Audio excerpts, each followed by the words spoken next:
Upon removing Leman Russ from the death world of Fenris, the Emperor embarked on the formidable task of educating him in the sophisticated ways and technology of his vast imperium. The training and the integration of Russ proceeded at an accelerated pace, as it only took a matter of a few solar weeks. The Emperor deemed Russ ready to lead his legion in the Great Crusade that quickly. Thus, Leman Russ was introduced to the warriors of the 6th Legion, who had been created through the implantation of gene seed organs derived from his very own DNA. In this monumentous development, Leman Russ would quickly be established as the progenitor and father, along with being the lord of the newly renamed Space Wolves Legion. And that was not all. Russ would also be equipped with what is referred to as a thrice-blessed suit of power armor, and was armed with the legendary Frost Blade Milgenar, forged from the teeth of the great kraken Gormingel. This blade was reputed to possess the power to cleave through the ice mountains of Fenris on its own, without adding the legendary power of a Primarch to it.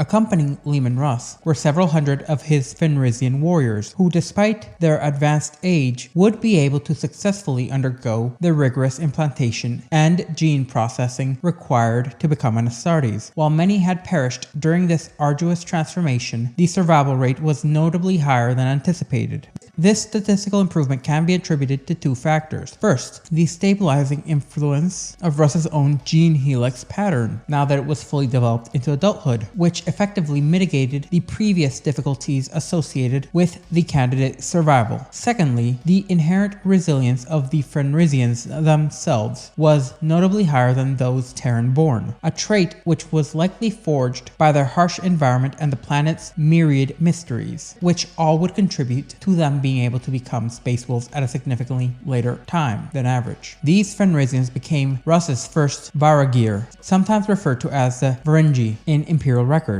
or more literally, his wolf guard. They were fiercely loyal to Russ, even to the point of facing death to stand by his side. Their unwavering dedication saw them leave their icy world in order to venture with him across the stars, following their lord with a determination heretofore unseen. Despite the formidable strength and the fearsome reputation of transhuman Astartes of the 6th Legion, these Wolf Guard earned Russ's respect due to their profound loyalty, setting them apart from even some of the more experienced Space Marines in the Legion. This distinction marked the beginnings of a new era for the 6th Legion, signifying that under the leadership of the Wolf King, their path would deviate and diverge sharply from that of any other legion. As the strands of iron are twisted and hammered together in the forging of a killing blade, so shall we be. I and my oath-sworn have been until now the wolves of Fenris, and you, cousins of my blood, the wolves of Terra. Together we shall become the wolves that stalk the stars, and the beasts that crawl and feed in the darkness of the void shall come to fear us, and know themselves hunted. This was an excerpt from Leman Russ, once assuming command of his legion, as historical records concerning the transition in command of the 6th Legion suggest that the process was relatively smooth after said speech, at least within the initial stages. The fact that their new Primarch was one of the earliest to be rediscovered by the Emperor was a source of both celebration and pride within the Legion. Despite Leman Russ's barbaric demeanor, this was a matter of less concern to many of the Astartes given their own origins and experiences, as it would be for other legions, and in large part this was due to Leman Russ's renowned charisma, which swiftly inspired a deep sense of awe amongst those newly under his command. In a legion which revered strength above all else, Russ's prowess was so pronounced that it seemed almost otherworldly in comparison to his peers. The previous commander, Enoch, relinquished his position with a degree of reluctance but without open defiance. The introduction of Russ's own Wolf Guard, Fenrisian warriors who would be dispersed throughout the ranks, did in fact cause some resentment. However, Russ's authority was firmly established, and his Wolf Guard were ready to resolve any dispute through single combat if necessary. To forestall any potential discord, Leman Russ wisely chose to lead his legion into battle right after getting them to acquiesce to his rule. By fighting alongside his kin and Genesons, Russ sought to forge a unified force through shared bloodshed and mutual peril, thereby cementing the bond between himself and his new warriors. This strategy strategy not only quelled any potential unrest, but symbolically transformed the Sixth into a cohesive entity under the banner of their new Primarch. The inaugural campaign, which would be undertaken by Russ in order to accomplish this, and his newly minted Space Wolves Legion, was meticulously chosen in close consultation with both Horus and the Emperor. Their target was a region known as the Wheel of Fire, situated at the galactic east of the Segmentum Solar. This area was characterized by its tumultuous environment, in large part due to an erratic star, a blazing nebula, and frequent ion and imperial tempests. This sector was also known to be the home of nigh innumerable Xenos-occupied worlds, many under the control of the Orcs, which frequently sent drifting space hulks and marauder attacks into the Imperium's burgeoning territories. Given the sparse human occupation, limited resources, and the high cost of pacification, the Wheel of Fire had been previously left largely untouched, acting as a containment area, with only a few probing raids conducted. However, the Great Crusade aimed to advance towards the more significant and perilous worlds beyond Serifia,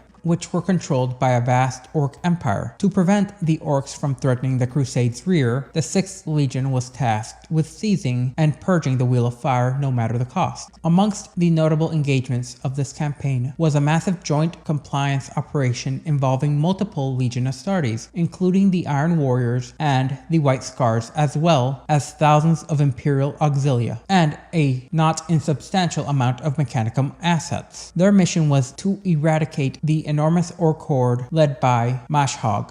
According to legends, the Primarchs Leman Russ and Jagatai Khan were instrumental in routing the Orcs of Overlord Mashhog, while Perabo would be credited with devising the optimal strategies to bypass the Orcs' low orbital defenses. This campaign raged for a grueling 5 standard years, marked by the relentless tempo and unyielding fury of each and every last battle. The 6th Legion would suffer devastating losses, with nearly a third of its forces, both warriors and ships, perishing at the end of this campaign within the Wheel of Fire. Amongst the casualties was the increasingly unstable commander Enoch, who had met his end crushed in the hydraulic claws of an Orc hellcrawler during a charge on Zayat. Despite the heavy toll, for every Astartes who fell, hundreds or perhaps thousands of Orcs would be slain. This conflict was characterized by the uncompromising resolve on both ends, reflecting both the Legion and the Orcs' inherent natures. This was not a campaign of mere conquest for the 6th, but one of extermination, which would be executed with every level of ruthlessness and endurance beyond the capabilities of unaugmented humans. Under Leman Russ, the Legion's old excesses and atrocities would be transformed. The Legion's bloodlust would be tempered with discipline and an iron will. Its rage controlled by duty and loyalty, instilled with a sense of pride in its own power, and the formidable violence that lay within their hearts would be leashed. Russ would refrain from allowing his legion to seek glory for its own sake or to indulge in mindless slaughter. Instead, he imbued the legion with a sense of purpose and honor, however bleak that honor would appear to an outsider. Their service to the Emperor was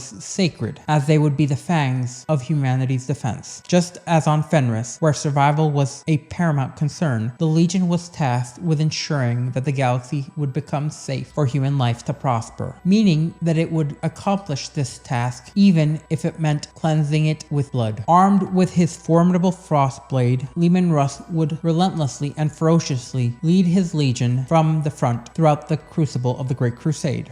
He was at the forefront of every battle, embodying the archetype of a warlord, his presence heralded by the chilling howls of his lupine allies, which would be drawn from the Fenrisian wolves and modified to become fiercer companions. The Space Wolves would be led by their indomitable Primarch in a manner that they would act as the vanguard of the Imperium's military efforts, cutting down all adversaries in their path. During the early stages of the Great Crusade, when the Imperium's conquests were still far from assured, the need for a formidable leader like Russ was paramount. Despite the re-emergence of several other Primarchs, from Ferris Manus, Fulgrim, and even Dorn, Leman Russ remained an essential figure in the Imperium's expansive war machine, especially following the costly Wheel of Fire campaign, as the Legion would be reconstituted and prepared for further conflict. Over the subsequent solar decades, Russ and his Legion achieved numerous victories across the galaxy, as their campaigns spanned a variety of operations, from solitary engagements to commanding extensive fleets and auxilia regiments, including multiple detachments of Space Marines whose Primarchs had yet to be discovered. This often overlooked period within the Legion's history underscores how effective they were and how they were not exclusively the savage stereotype that they are currently seen as. The 6th Legion's successes were rather notable as they defeated the Xenos and routed them from their domain, including multiple Orc empires, along with being able to take Eldari-held territories, including bringing down the ancient hive-world of Nova Borgia, where they would dismantle the millennia-old tyranny of the Norman. This campaign was particularly significant in earning Russ an honor from the Mechanicum, as he had located an ancient battle tank, STC, which was restored and became quintessential in the Imperium, to the point that it was named after him, in great honor. As time went on, the warriors of Russ began to identify themselves as the Valka Fenrika, or the Wolves of Fenris, in their now native dialect. The 6th Legion's distinctive emblem of a snarling crimson wolf head would become synonymous with their identity,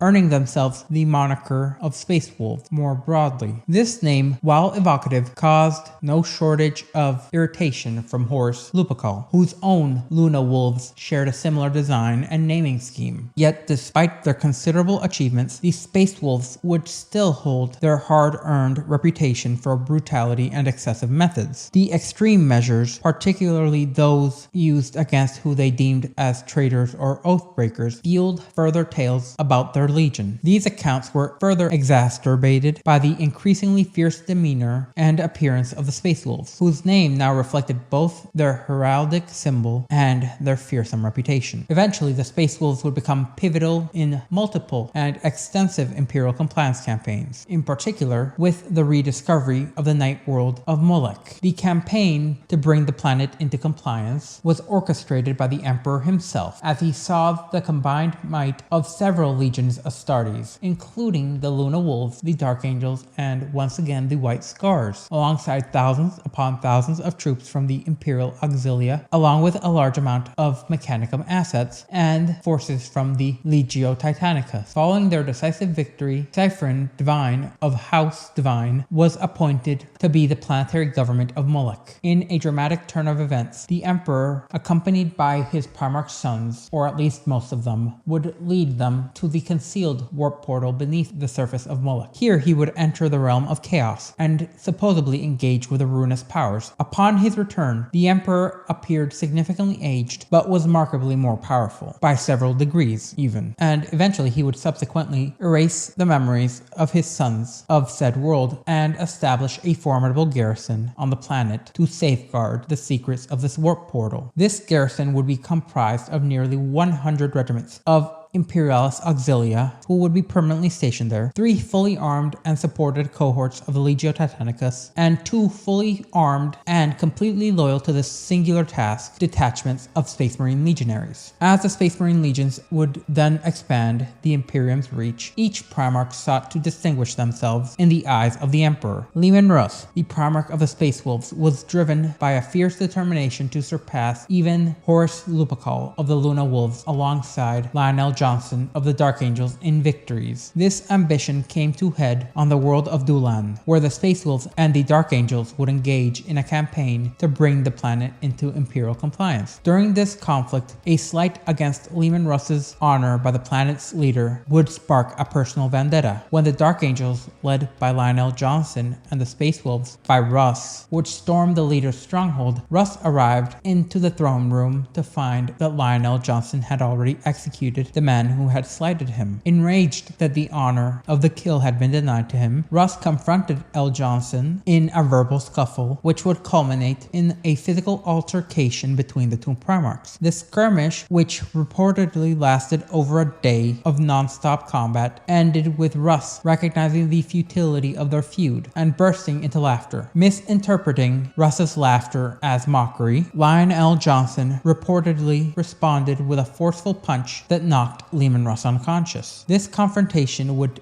deepen the rift between their respective legions, and by extension their successor chapters. However, rather than animosity, what would be built would be a long-standing rivalry that persists to this day. And although recent developments have mitigated any animosity, it still remains customary for selected champions from both chapters to engage in non-lethal duels whenever they meet, serving as a ritualistic nod to their ancient rivalry. As the Great Crusade would continue to progress, discontent would grow within the Imperial military, as there were increasing murmurs about Angron's sanity and the madness that had quickly overtaken the World Eater's Legion. These concerns would transform into open demands of censure, especially since reports would emerge of Angron's rather horrific actions. It was said that Angron had ordered his apothecarian to perform a widespread psychosurgery upon his legion, including the implantation of the notorious Butcher's Nails, a cranial implant which was responsible for his own mental instability into his legion. This was following the brutal Gehenna massacre. This massacre, instigated by Angron, had resulted in the complete annihilation of a rebellious planetary populace in a single night of unprecedented bloodshed. In response to this atrocity, the Emperor would take swift action, summoning Angron to Terra for a formal reprimand. The Emperor would then dispatch Leman Russ and his Space Wolves to Gehenna with the instructions to apprehend and bring Angron back to Terra, even if it required overwhelming force. Russ, aware of the severity of the Emperor's orders against such prohibited surgeries, attempted to reason with his troubled brother. However, Angron, driven to a mad frenzy by the Butcher's Nails, which he sought to implant within his legion, found himself unresponsive to any form of diplomacy. The situation would escalate tensions between the two legions to a boiling point. The precise catalyst for the ensuing conflict remains unclear to this day, but Russ prudently commanded his legion to withdraw, recognizing that continued hostilities would lead to their mutual destruction. Subsequently, the World Eaters were ordered to retreat from the northern fringes of known space, as they would be tasked with engaging Xenos threats from the Imperium's core. This tragic clash, marked by its intensity and profound repercussions throughout history between the two Primarchs, would become known as the Night of the Wolf. The next event of major note within Imperial records is the Arghu campaign. Conducted in the twilight years of the Great Crusade, this was a conflict of a significant degree. An Imperial compliance order executed by the loyal Thousand Sons and a contingent of Space Wolves. The primary objective was the compliance of Arghu, officially designated 2816 in Imperial records, a world whose integration into the Imperium was accomplished largely through diplomatic means by the Thousand Sons. The inhabitants of the world harbored ancient legends about a race of beings known as the Elohim, which may correspond to the Eldar of Imperial knowledge. According to their local mythology, the Elohim were beset by a corrupt demonic force called the Heshtari, who had been part responsible for the Elohim's succumbing to the hedonistic and self-obsessive excesses which led to their demise. These demons were purportedly imprisoned within a colossal artificially constructed mountain, creatively referred to by the Thousand Sons as the Mountain. Magnus the Red, Primarch of the Thousand Sons, was deeply intrigued by both the mountain and the dormant demons which it contained. His investigation would reveal that the mountain functioned as a gateway to a vast web-like network of conceptual conduits linking multiple worlds, much like a miniature version of the webway. Unfortunately, the connection to this network was corrupted by the warp, rendering it unstable. During Magnus's exploration, the corruption inadvertently released what we now refer to as demonic entities, which seized control of massive revenant titans guarding the mountain and launched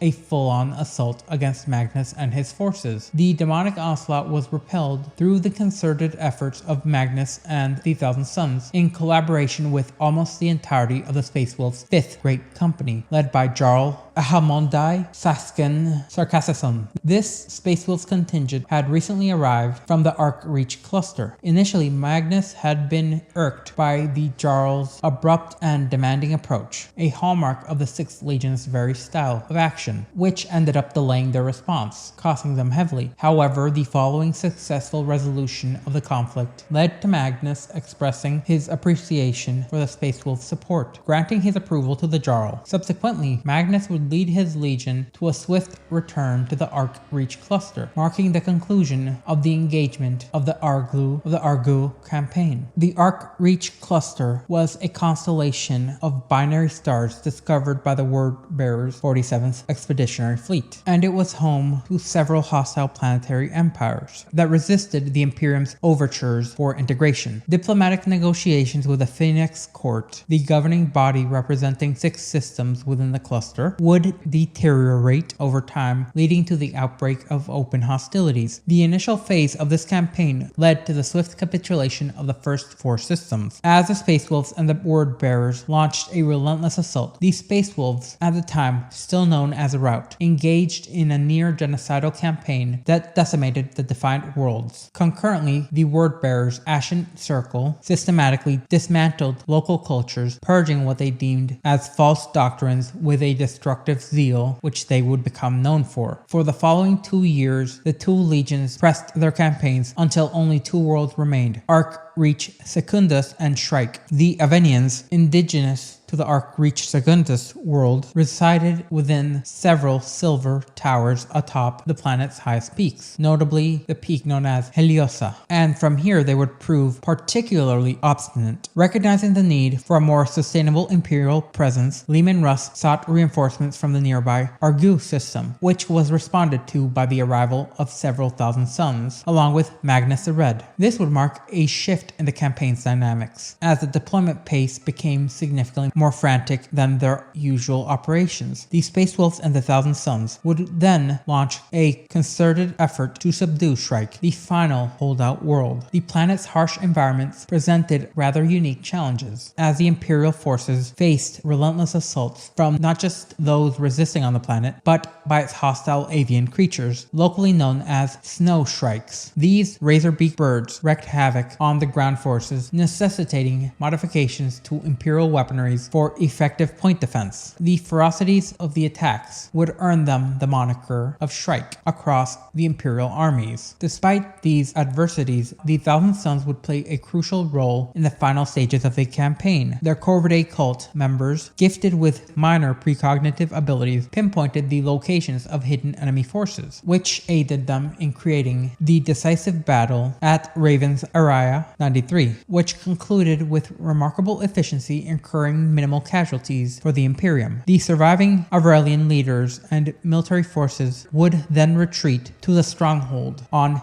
Heliosa. In the aftermath, the Space Wolves, guided by Magnus the Red's insights, eradicated the remaining forces with ruthless efficiency, while the Word-Bearers subjugated their fortifications in purifying flame. The Arc Reach cluster would finally be brought into the fold of the Imperium, though the tensions between Magnus the Red and Leman Russ would linger due to the loss of several Space Wolves due to some actions by the Thousand Suns Primarch. Even as the victorious Imperial forces celebrated their triumph over the Arvians, the tensions between the Space Wolves and the Thousand Suns surged to a breaking point. During the climactic battle of Phoenix Crag, which was the capital city on Shrike, the Crimson King, Magnus the Red, was deeply disturbed by what he was perceiving as wanton destruction and the near extinction of the planet's populace by the Space Wolves. From his perspective, the Space Wolves had engaged in what he viewed as a campaign of genocide and violence against a society that they deemed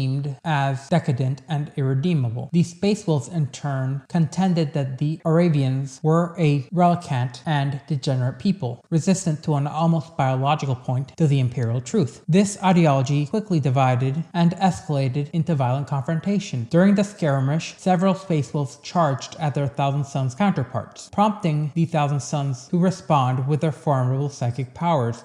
And in the ensuing battle, the death of several Space Wolves and the incapacitation of many Space Wolves by psychic assaults would take place. The conflict would take an even more dire turn when Hastor, a member of the Thousand Suns Pioneer cult, would fall victim to the dreaded flesh change after exhausting his psychic abilities to an extreme degree. As his body began to mutate uncontrollably, creating chaos and panic within the Thousand Suns ranks, the situation grew increasingly unstable as Magnus Magnus the Red approached the afflicted Hastur, who seemed to reach out in a grotesque yet imploring gesture, embodying both forgiveness and mercy, as he opened his arms and embraced the fallen space marine. Before the Primarch could act, a thunderous explosion shattered the tense atmosphere, as Hastur's body was violently exploded as a single round detonated within his chest. Silence would fall over the battlefield, punctuated only by the heavy clicks of the brass casing which was fired as it struck the ground, as it was none other than Leman Russ, the Wolf King himself, who had ended Hastur's suffering and all but directly insulted Magnus the Red. The Wolf King, with a demeanor of cold determination, approached Magnus. As both sides prepared for an inevitable clash, the specter of total war loomed large. However, an imminent disaster was narrowly averted when Primarch Lorgar interceded. With his skillful rhetoric and calming presence, Lorgar managed to diffuse the rather volatile situation. Magnus would vehemently oppose the continued ravaging of Heliosa, while Russ asserted his claim over the world and desired to continue his activities, insisting that it was his prerogative to act as he deemed fit. And since the world had chosen to defy him, thereby the Imperium, they had sealed their fate. As the Wolf King prepared to depart from this, he turned to Magnus and issued a blood oath. With a dramatic gesture, Russ sliced the palm of his hand and let the blood fall to the ground,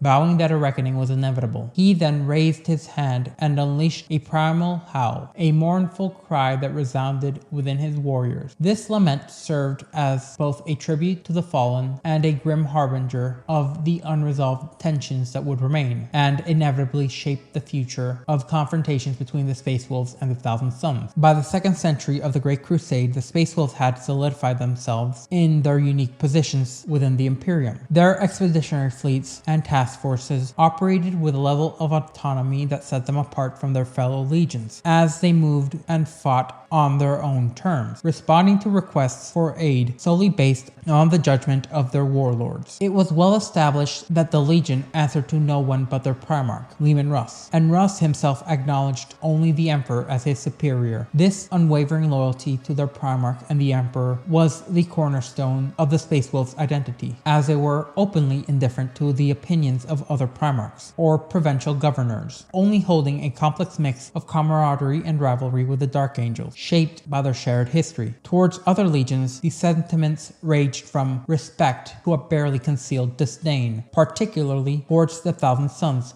who they viewed with open scorn. The Space Wolves' domain was singular, Fenris. At this point, the Legion's self-sufficiency rendered them almost completely independent, relying on external sources only for the construction of advanced warships along with new weaponry, which they would procure sporadically from Terra or the Forge World of Ryza and Lucius. Access to Fenris was strictly controlled, and only the emissaries from the Throne World would be permitted to approach. Even other Astartes would be restricted. This isolation contributed to the Space Wolves' reputation for inscrutability and mystery. Many who observed them from the outside were intimidated, and yet they remained unaware that this fear was a deliberate aspect of the Space Wolves' strategy. The perceived barbarity of the Space Wolves was not one born of mere savagery, but it was a calculated and refined element of their warfare. It was, in essence, a facade, expertly crafted to project an image that suited their strategic objectives. Allies and adversaries would perceive them as little more than brutes, underestimating the 6th Legion, failing to recognize the precise and lethal nature of the weapon that was the Space Wolves. The post-Rangdang programs were but one chapter of a series of covert conflicts waged by the Space Wolves at the behest of the Emperor. Throughout the solar decades of the Great Crusade, the Space Wolves often operated from the shadows, as much as they did in the open theaters of war. Amongst their less publicized triumphs would be recorded on Black Basalt Memento Mori on Baal, and nowhere else. This was their joint effort with the Blood Angels to eradicate the 4th Great Enslaver outbreak on Poseidon's Secundus. This battle stands as as one of 3 instances during the Great Crusade where an enslaver outbreak of such a severity was actively quelled without needing to resort to an exterminatus. The true scope of the Space Wolves' endeavors would remain largely obscured and only known to the Wolf King, the Great Angel, and the Emperor. Their records after this incident would include victories over formidable arcane threats such as the godlike Psyker Kings of Valarch and the insidious Larsamara infestation of Morox. These victories, along with others, are shrouded in secrecy and are only acknowledged as battle honors on the Great Bell of Terra. The full details of this conflict have been actively and deliberately obscured, and the data that remains on them either actively sealed or expunged from public knowledge. Many of the Space Wolves' later triumphs in the Great Crusade, even those not shrouded in high levels of security, were neither celebrated nor memorialized by the Imperium's remembrancers and iterators. The Legion's indifference to such accolades led to them often scorning and ridiculing these chroniclers, as it seems they embraced their roles as barbarians a little too well. In truth, the Space Wolves operated with a level of solitude and discretion unlike their facade. Their authentic histories would be preserved almost exclusively in the realms of sagas and myths, with the facts and direct memories of many who were involved in these intentionally erased through psychometric obliteration. This process was designed to protect the sanity from the horrors they had witnessed and to shield many from the knowledge deemed too dangerous to be widely known. These secrets entrusted to the Space Wolves by their Allfather and their Wolf King were guarded unto death and beyond if necessary. After this, there is the shadow of the impending Horus Heresy, and these Space Wolves once again found themselves at odds with their brother legions, in particular that of Magnus the Red, the Primarch of the Thousand Suns, who had brazenly disregarded the Emperor's edict against the use of psychic sorceries, which was an agreement and decision made by the Emperor and the other Primarchs during the Council of Nicaea. Magnus, in an attempt to warn the Emperor through astral projection that Horus had succumbed to the lures of chaos and betrayed him, unfortunately did an incredible amount of damage through his psychic intrusion into the Emperor's clandestine webway project, destroying almost every single ward that was erected to maintain the webway project apart from the warp, resulting in the deaths of thousands of workers, adepts, servitors, and essentially dooming the Emperor's hopes for humanity's future. The Emperor, unable to believe that Horus could have betrayed him, instead accused Magnus of being corrupted by Horus, or so some records say, and due to his continued practice of sorcery, he sent Leman Russ and the Space Wolves to bring Magnus in so he may be punished for his actions. However, the Primarch of the Luna Wolves, Horus Lupercal, the War Master at the time, decided to intervene to best help his rebellion by convincing Leman Russ that their father had given a new command, not to bring Magnus and the Thousand Suns in peacefully if possible, but to exterminate them, which would lead to the fall of Prospero. During the fall of Prospero, Primarch Leman Russ led his Space Wolves Legion along with a contingent of Sisters of Silence and Constantine Baldur in a direct assault against the Thousand Suns. This was due to them being deceived by the War Master Horus, who had himself been corrupted by chaos and had entered the beginning stages of becoming their avatar on the mortal plane. Russ would then be persuaded to completely disregard his father's orders and launch a full-scale planetary invasion. Rather than seek out peaceful negotiation, Leman Russ acted upon his long-held grudges against Magnus, which Horus was easily able to exploit. The assault on Prospero itself was swift and ruthless. Despite the ferocity of the attack, many Thousand Suns, including Magnus the Red, would eventually unknowingly side with those who had betrayed them, swearing their allegiance to the Chaos God Tzeentch in order to preserve what little was left, which amounted to their esoteric knowledge of the warp and to stop the flesh change, as there were so few of them left that they risked extinction. And this was all necessitated due to a battle between Leman Russ and Magnus the Red, culminating in Leman Russ breaking Magnus's back and shattering his soul upon his knee. In the wake of the rising of Prospero, Leman Russ summoned his beleaguered Space Wolves Legion to regroup within the Alexis Nebula. However, unbeknownst to the Wolf King, Horus had orchestrated a devastating assault by the Alpha Legion, which descended upon the exhausted and wounded Space Wolves with overwhelming force.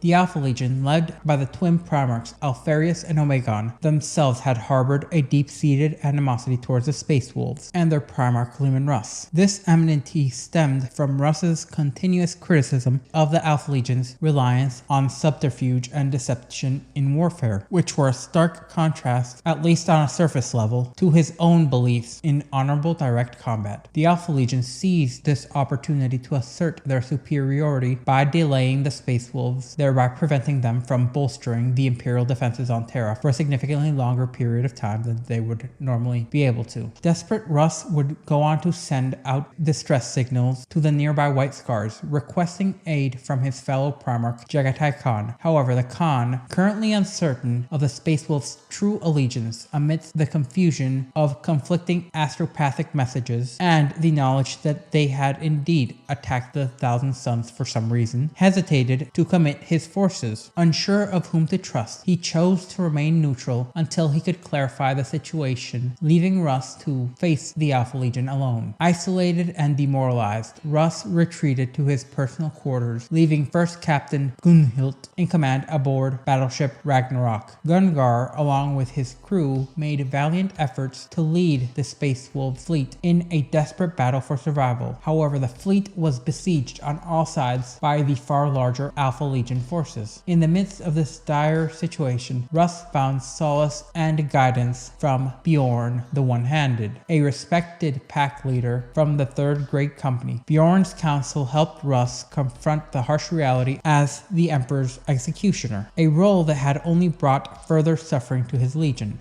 Through revitalization by introspection, Russ emerged, inspiring his remaining forces, leading Gungar and his crew to fight more tenaciously, successfully being able to slow the Alpha Legion's advance. Despite their efforts, the superior numbers and tactics of the Alpha Legion ultimately overwhelmed the battered Space Wolves fleet, as the conflict in the Alexis Nebula became a testament to the Space Wolves' relentless spirit, since even with these odds they would continue to fight. Amidst the chaos in the Alexis Nebula, the Space Wolves faced one rather pivotal confrontation within this battle, as a formidable contingent of elite Cataphracti Terminators from the Alpha Legion teleported upon the bridge of the Space Wolves' flagship, Harfinkel. Here, the Wolf King Leman Russ would engage in a fierce struggle against Alpharius, who had cunningly disguised himself as one of his own Liorenan Terminators. As the Alpha Legion now pressed their advantage, it seems they were poised for ultimate victory. However, right on time, an unexpected ally arrived, a sizable contingent of the Dark Angels fleet, led by the mobile Ramillies-class Starfort Chimera. This intervention came in response to the Space Wolves' distress signals. The Dark Angels confirmed the Space Wolves' loyalty to the Emperor, then joined the fray, tipping the scales of battle in the favor of the beleaguered 6th Legion, as together they compelled the Alpha Legion to retreat post-haste.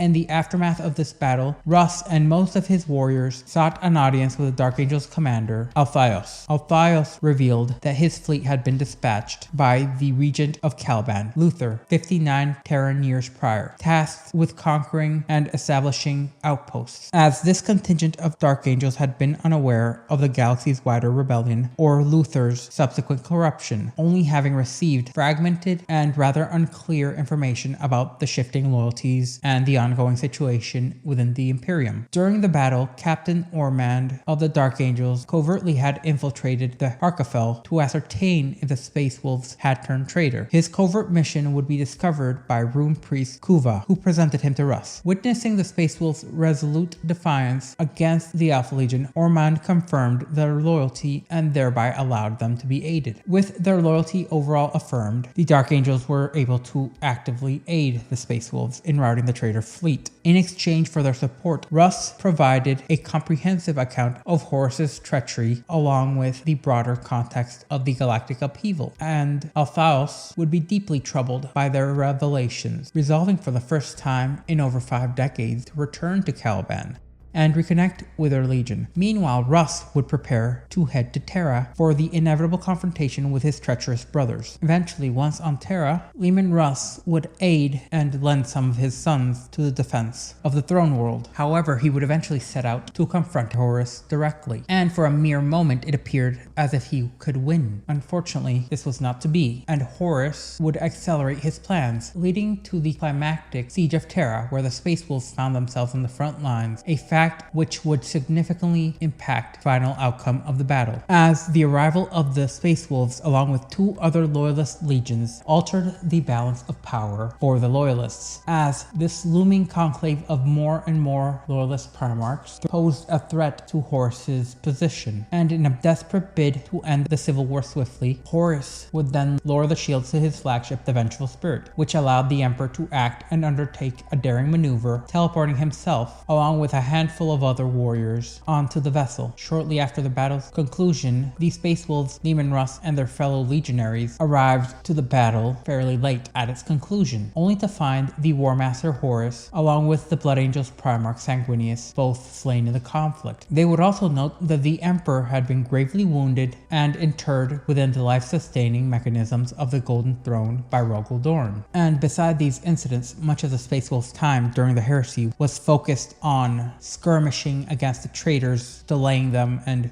fragmenting their supply lines in order to allow those on Terra the best chance possible to withstand and push back against the traitors during the siege.